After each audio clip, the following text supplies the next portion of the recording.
Bună, numele meu este Oana și fac parte din echipa Educarium, iar acesta este un videoclip care vine în întâmpinarea tuturor adulților care au copii mici acasă. Vrem să vă ajutăm să petreceți timp de calitate cu aceștia, așa că ne-am gândit la 3 activități. Prima activitate este una motrică și dezvoltă motricitatea fină a copilului dumneavoastră și imaginația. Se numește dansul degetelor. Desenați pe degetele copilului, dar și pe degetele dumneavoastră, diferite personaje cunoscute sau nu de copil și imaginați-vă cum dansează acestea. Faceți diferite mișcări cu degetele în sus, în jos, la stânga și la dreapta și verbalizați pașii de dans pe care îi faceți. De exemplu, degetul curajos zboară spre cer și în acel moment degetul zboară în sus spre cer. Iar apoi merge în sus, în jos, în sus, în jos și spuf, aterizează pe o creangă a unui copac. Și urcă și coboară și urcă și coboară și inventați o întreagă poveste plecând de la degetele pe care le-ați desenat. Pentru a putea fi mai creativ, puteți face această activitate înainte de culcare. Stingeți lumina și aprindeți o lanternă în fața degetelor pentru a se proiecta umbrele pe pereți și a fi activitatea mult mai interesantă. A doua activitate se numește Explorează sunetul.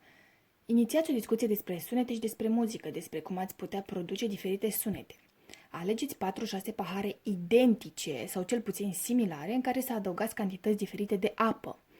Îl puteți invita pe copil să adauge apă în pahare, indicându-i ce cantitate să adauge. Pentru a-l ajuta, puteți să desenați cu un marker care nu este permanent nivelul de apă pe care trebuie să-l adauge copil în fiecare pahar. Puteți începe o demonstrație lovind cu lingura pe rând fiecare pahar. Observați cum fiecare pahar face un sunet diferit.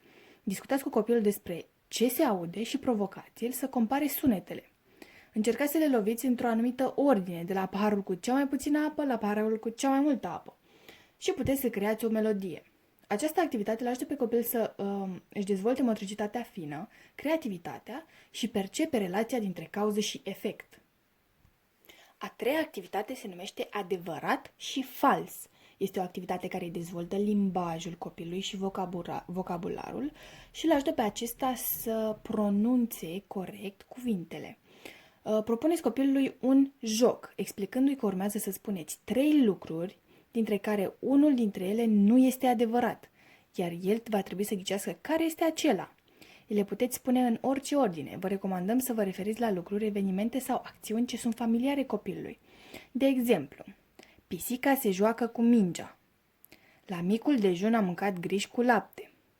Tati se întoarce seara de la birou. Unul dintre cele trei enunțuri este greșit. Să zicem că al doilea enunț nu este adevărat pentru că la micul dejun a mâncat omletă. Puteți încuraja copilul să faceți schimb de roluri.